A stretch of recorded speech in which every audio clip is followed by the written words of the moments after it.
Welcome to the JP8 Report with a 2026 election interview with County Commissioner 2nd Precinct, Scott Weddle.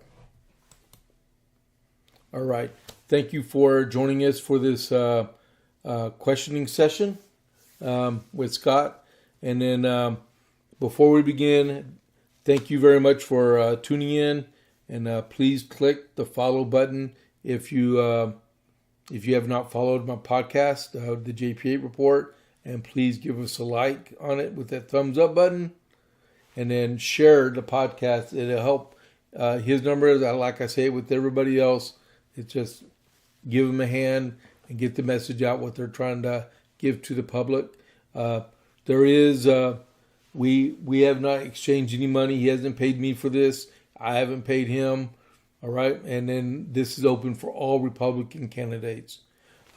One last thing is on the headliner for the podcast, you'll see a little green symbol. It says tip on it. If you feel free, you want to help out James, you can give me a tip. That's the only time you're going to hear that one from me.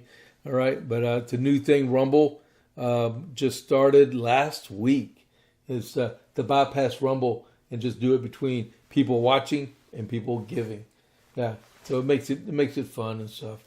But we are joined today by Scott Weddle. He is the incumbent for Precinct 2 in Coryell County. We got a few questions for him like we did with our other candidates. Yes, sir. All right, you ready? I'm ready. All right. So tell us a little bit about yourself. Well, James, first I'd like to give all glory to Jesus Christ, our Lord and Savior. That's a very big part of my life, so just want to say that.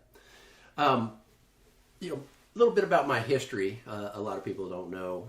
I spent most of my life in a small town called Humble, Texas, and graduated from Humble High School. Went to college at University of Houston. Got my bachelor's degree in finance. So after I left there, I started my career, kind of got sucked into the electrical wholesale business.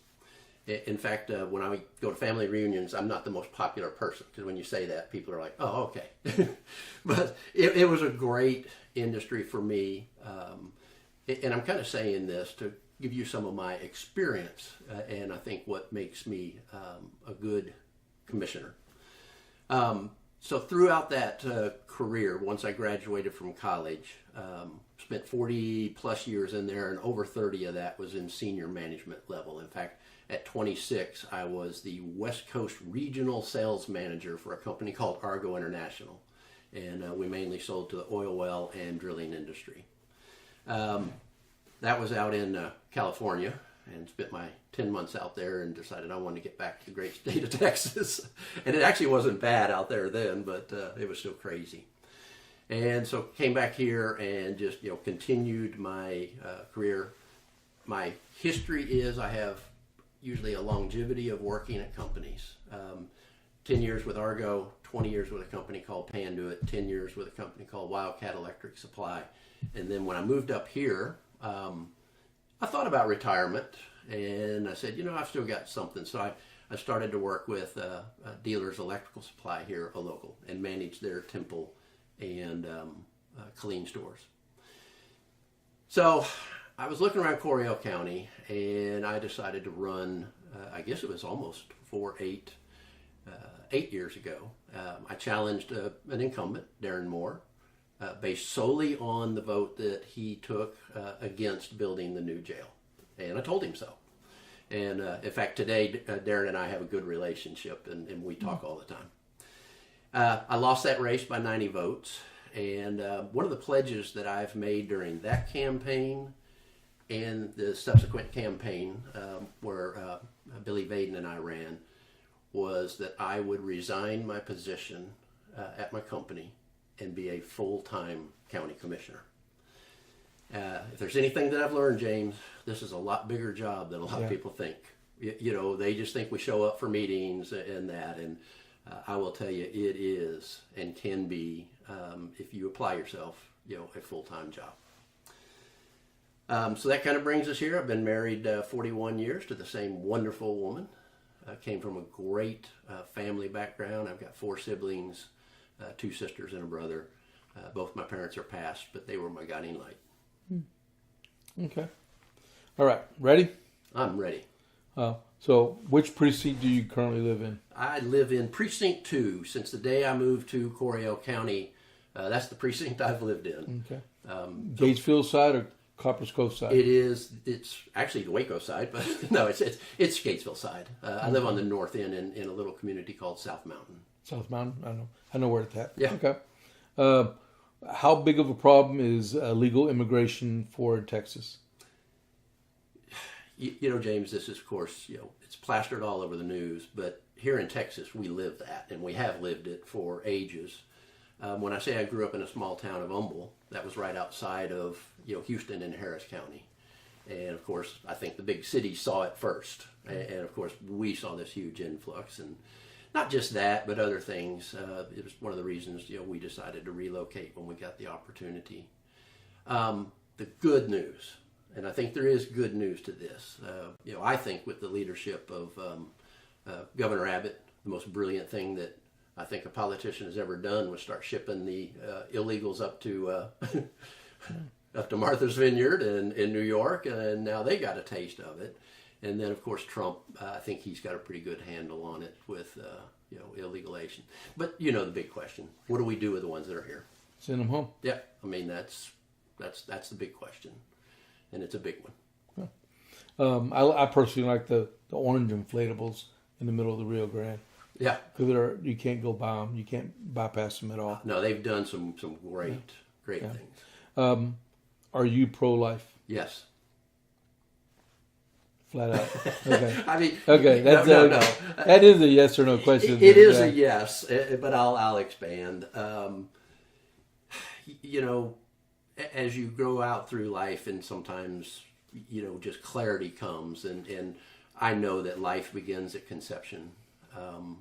I believe that it's murder, but I also understand, that it's a federal law. But you'll hear me talk a lot about our founding fathers and how smart they were. And going back in history, of course, power used to be in the states. Right.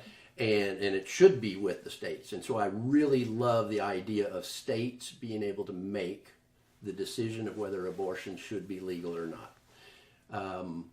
And if you don't like that particular state, then either change, to try to change it or move. I also vehemently disagree with any taxpayer funding going towards Planned Parenthood. Okay. That should be private funding, period. Okay. Do you, and expand on it, but do you support closing primaries? Yes.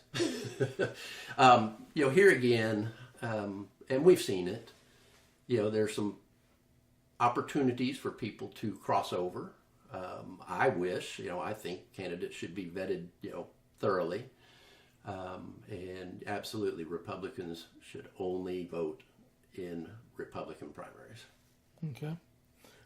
Do you support campaign finance reform? Here again, that's another, big yes. And I think in a future question that you have, I'll expand on that a little further, because until we do something about putting the foxes in charge of the hen house, that's not going to change. And it is, especially now at the local level, I'd say 99% of all of our campaigns are self-funded. They're even though it's crazy that you spend that kind of money to get a low-paying job, but well, there are several cases before the Supreme Court for campaign finance reform. Yeah. And so over the next few months, we'll probably get different viewpoints on that one. And we all know it stinks. The PAC money, the incumbents who have access to all of those lobbyists, they build these war chests. And even at the state and national level, it is so difficult for a challenger to break that cycle, just because of the sheer money volume and the use of their office. So yes, something needs to be done. So you just remind me of a question. Didn't even put on there. I can't ask everyone now. No. It would have been about: do you support taxpayer-funded lobbyists? but that would have been a good one. Don't answer that one because Nobody I else didn't. got a I'm chance. not Yeah, giving yeah. it to everyone else. I got you. Okay. What are your views on term limits? I have been, yelling and screaming that since I was a young man. Again, I talk about our, the founders. They had to drag George Washington to become president. Yeah. These guys, they were running successful businesses. They were the cream of the crop back then. And, this whole idea of how it's morphed into this is a career instead of a service.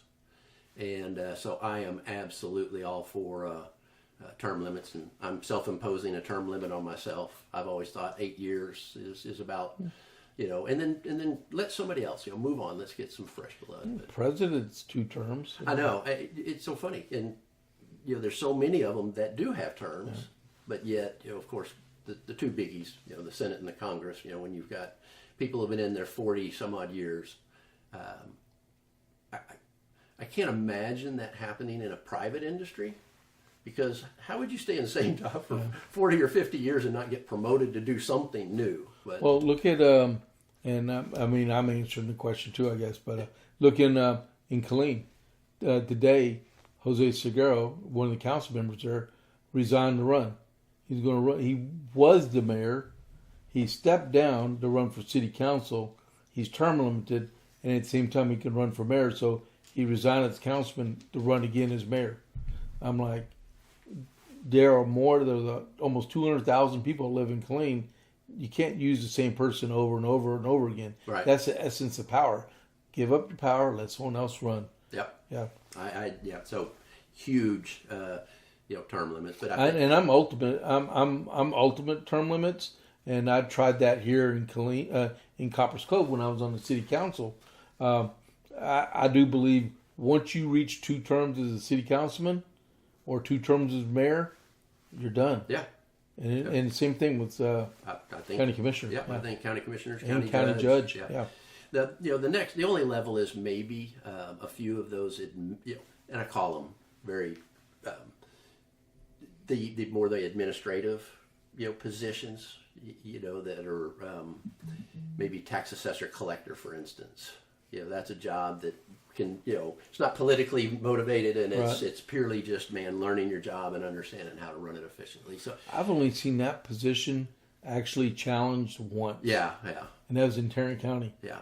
He was a friend of mine, and he won. It's another one of those big jobs. Yeah. If you were king for a day and you could make a policy happen or be repealed, what one policy would you choose? Well, that's why I didn't want to expand too much on my last one. Okay. That policy would be term limits. Why? Just think about it. This is just human nature. Why would anybody in Congress, even a incoming freshman, vote for term limits? It's like you're voting yourself out. So if I was king for a day, I would say, folks, this is what it's going to be. Another one that has to be looked at. And our founding fathers set up the Supreme Court for lifetime.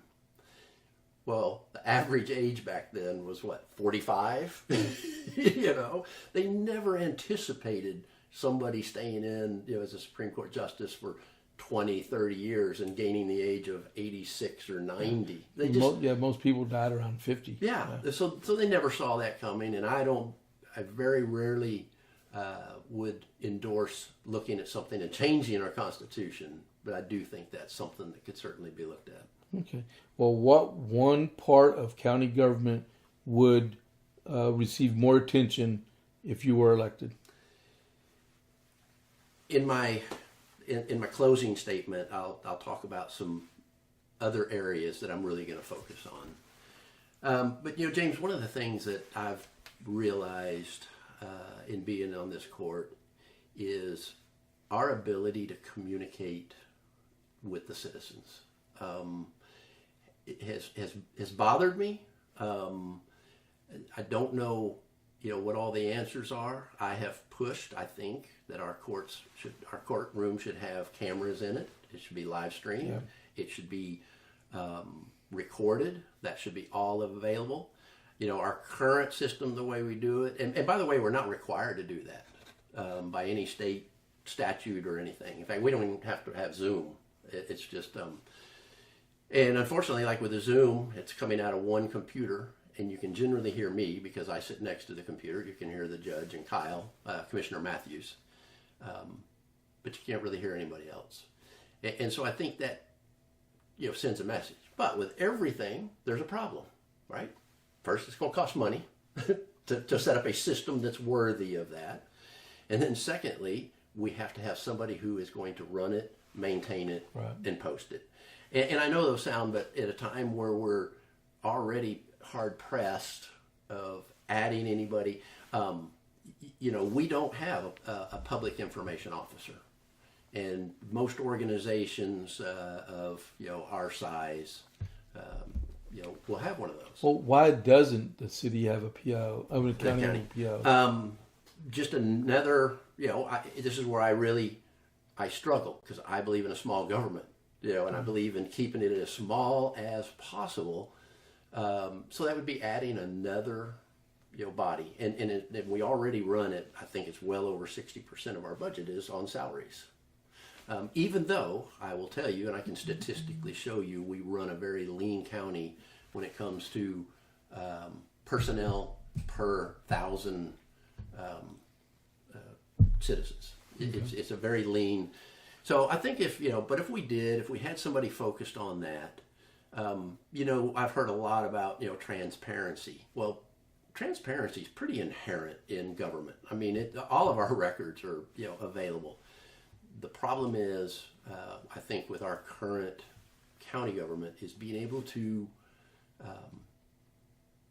very efficiently get that information out to the folks. And I'm certainly going to work on it. And but also, again, we're a court of 5. That court is presided over by the county judge. Right. And so, the decision really on that kind of stuff would have to be led by the county judge. I would think the executive assistant for the county judge should be the PIO. I should, I would think so. But that's not my call; that's his call. Yeah, exactly. Let's see. What do you see as the most pressing need for infrastructure or capital project in the county? This is such an easy one, but it's such a hard one. We need a new county jail. When I ran against Commissioner Moore, even with the addition, addition, I can go into detail on that a little bit. So everybody knows, or some people know the history. The people voted. They passed a bond for $16 million. It went to vote, and it failed in the court 3-2. That's what prompted me to really get involved and run. Since then, of course, then that bond expired. And so they had to go out for another bond, and it went out for, I think it was 31 or 32 million by that time. And it failed miserably from the public. So this all transpired before I got on the court. And I've had several people say, well, why aren't you guys trying to do this? And I said, man, timing is everything in life. And if we had tried to come right out behind that and try to push the same agenda, it would have failed again miserably. So I said, me personally, I said, we've got to, start to at least attack the problem a little bit to mitigate some of the money going out of county. And so when we were doing the construction on the Justice Center, which ironically, I didn't vote on that because I abstained. It was my second week. It was my second one. So I abstained on that. But once we had the contract manager at risk under contract, and we knew we needed to get the JPs out of their dilapidated building, so we were going to destroy that building, and we had to find a place for them to put them. It freed up a nice area next to our current jail. So we added 47 beds. The quick math on that is, we spend $2.4 million outside. At those 47 additional beds, it's anywhere from $100 to $125 a day. Yeah, $100 to $125 a day. So that's about 1.7 million that we would spend to house those inmates out. So once we had the Justice Center and the expansion, our note on that is a 7-year note, and it's roughly $1 million a year. Well, by building that expansion, these are raw numbers, we're saving approximately 1.7 million. Now, there's a cost to housing those inmates. So it's not that full amount, but it's still financially made good sense to be able to have a time and period where we could transition and then go out to the public and try to get their support to build this facility that the county has. And then the backside plan in my head has always been, then we take the older facility and make that a women's only jail. There are counties all over the state that are looking for beds to put women, because like our jail, they're in the same facility. So we have to have separation and that causes us some problems. And I think, and I've checked into a couple of private contractors, whether we leased it to them or whether we maintained it ourselves. I don't think we're in the business of doing that. I would think we'll hire a private contractor, and then we just lease it to them, and we make the lease money off of it. Okay. About how much does it cost per day to house it? In house, Yeah. 70 to $72 a day, I think. Okay. Hopefully, when the jail is done, we'll be able to put a for rent sign and bring inmates from other counties in. Yeah, and make back some of the money we lost over several years. This was one of those just things that I had no clue. I had no clue as a citizen what is entailed in running a county jail, and it is extraordinarily expensive. We spend $600,000 a year on feeding them. We spend $500,000 a year on medical. And some people go, no, we are required by statute to provide those certain things, because everybody has to remember, these people are not convicted. They are being, That's right. So they have different rights and privileges and things than in, and of course we have a lot of people who work at prisons around here, and they're like, oh, how come you do that? We have to. They have a certain square footage. I would have loved to have made the expansion 100, but you can't. The Texas Commission on Jail Standards gives us so many square feet per, if it's an 8 pod, then it has to be so many square feet. Oh, wow. I didn't know that. Yeah, and I could go back and look at my notes, but it is down to, and trust me, when they come out and they inspect it, they measure. Yeah. Well, that's the number one priority of the sheriff anyway, is the jail. It is. Yeah. Yeah. Not patrolling, but the jail. One of his certainly big responsibilities. And it's a big line item, in our budget. Don't spare no expense. You want to make sure that jail properly holds their inmates. We had one, but I don't think we've ever caught him. Remember that about three years ago? Oh yeah, it's been almost 3 years. Yeah, he's still out there running around somewhere. I don't know. I don't think he exists anymore. But until they prove it to me, he's a fugitive. What is? Oh yeah, and then we go to the next one. What are your views on the Second Amendment? Wow. Okay, I didn't mean that for Mr. Hogan himself, but what are your views on the Second Amendment? Well, certainly. I mean, I think it is, even though it's number 2, I would almost put it as the most important amendment that there is, because with the Second Amendment, it protects all the other amendments. I mean, even though number 1 is freedom of speech, without the citizens being able to protect tyranny, to be able to protect ourselves, number 1 could be even at more at stake. I got a little.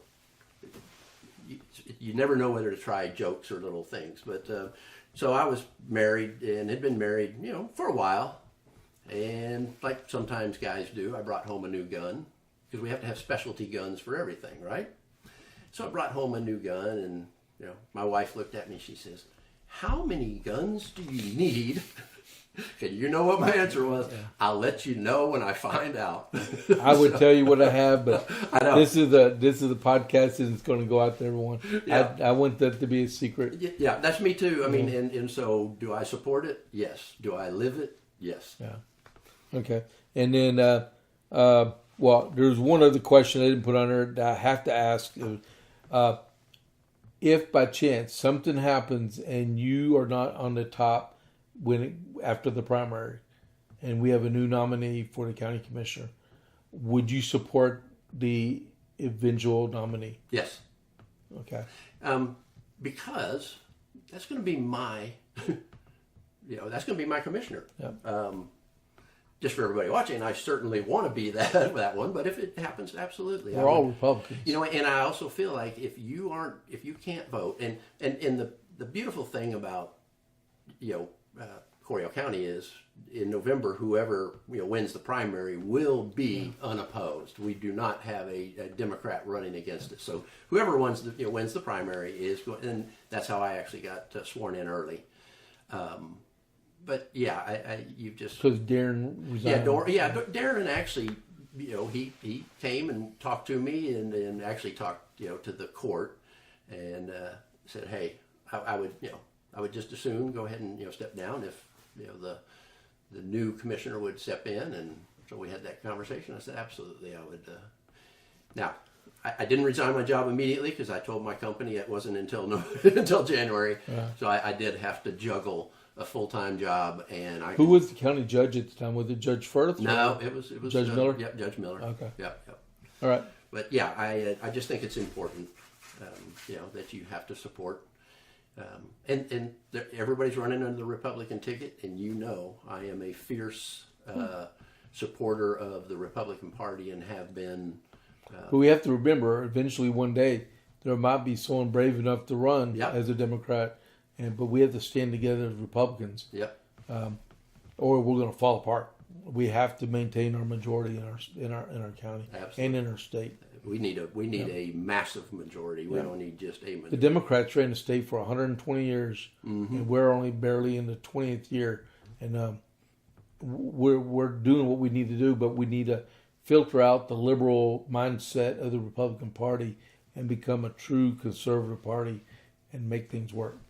Amen. I mean, this ain't my interview. This is yours. But I guess the full disclosure, James and I have known each other quite a while, so we've had many of these philosophical questions over. So this is your sales pitch now. So why do you want to be reelected as commissioner in Coryell County? Well, first I reiterate, I am a full-time commissioner. And I love my job. I love what I do, and when you love what you do, it's not really work. So I get up every day. So the three more complex things, and it's so easy, and you hear it from senators to congressmen down to our level of people that are saying, "Oh, well, I would do this and I would do that," and then of course when they get in, they realize it's a machine. I mean, political is a machine, even at a county level. And so to say you're going to do something, and of course, especially on a commissioner's court, because there's 5 of us. And so you've got to be able to get, the buy-in from at least 3 of the other commissioners, to move forward. So 3 objectives that I want to work on. The first one is the new jail, which I've already kind of laid out in the previous, but we have to, it is 100% has to be the will of the people. And if I'm breathing, it will have to go out for a bond election, and the court and the sheriff will have to do a great job of laying that out and explaining the position. The other is PSAP. When I ran against Billy Vaden, he was the fire chief there in Gatesville for 34 years. That was his number one thing on his platform, and he and I talked. And especially afterwards, after I won.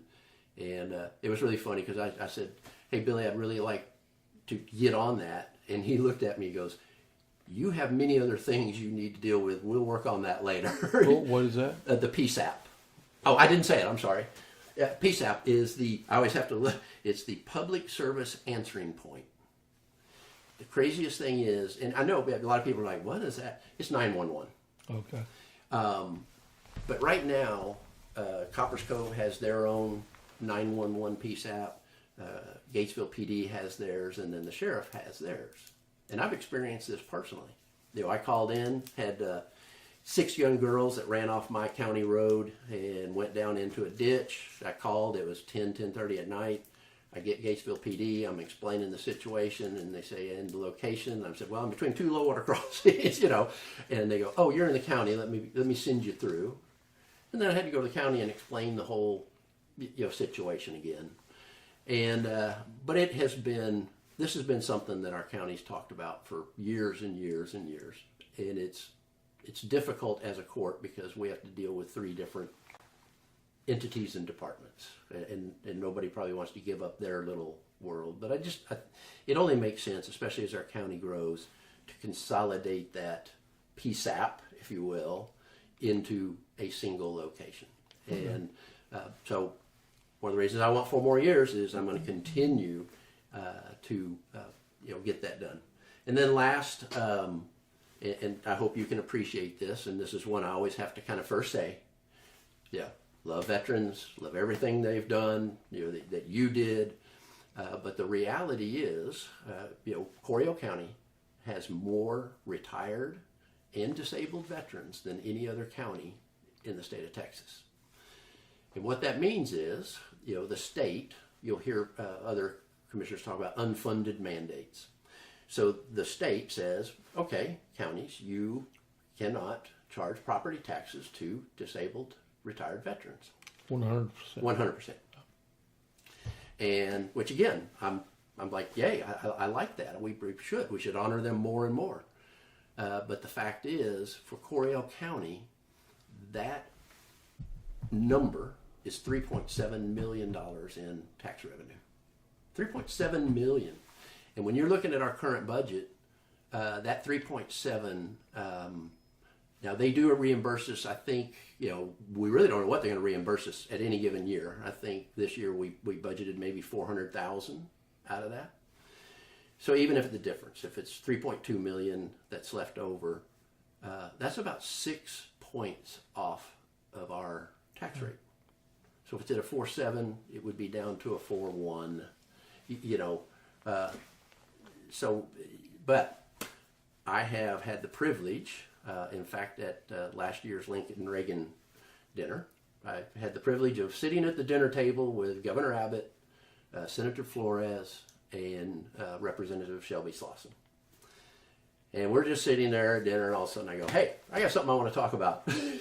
And so I brought it up. And I will tell you that both Flores and Slauson were excited that I brought it up, because I know Flores introduced or he co-authored a bill, I think, in the Senate, and Shelby supported one in the House to try to get that rectified.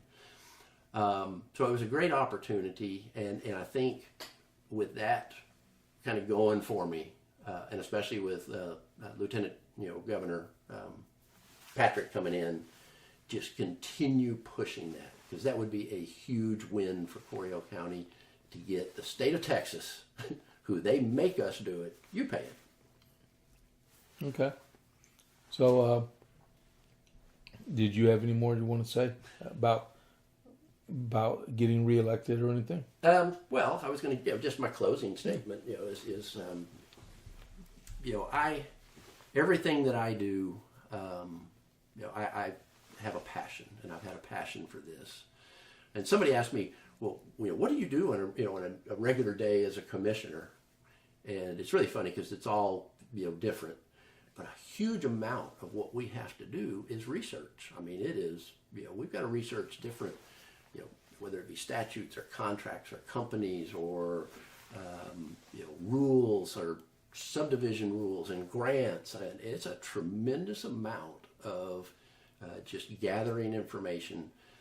One of the things that, if you pay attention to court, and if you go back and listen, and if you want to ask any other of the county officials, one of the things that I do is I pride myself on, one, first off, showing up.